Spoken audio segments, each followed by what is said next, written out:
Yan, pag ready ka na, tumataas siya. Parang may sensor.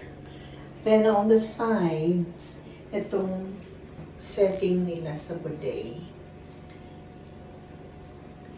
Mayroong mas maraming options pa.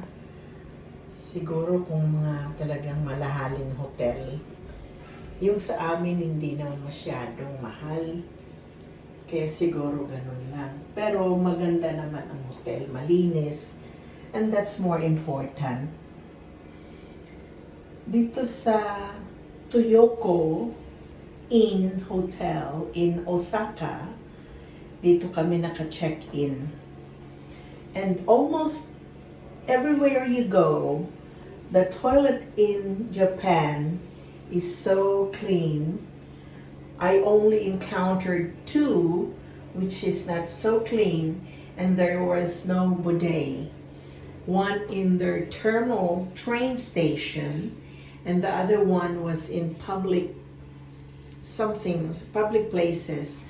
Walang bidet, but malinis pa rin ang kanilang toilet. So yan ang isa sa kahanga-hanga sa Japan ay ang kanilang toilet.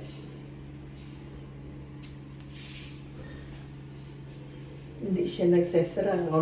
Pag alis ko yan, magsasara na yan. Kusa. They're sensorized. Thank you.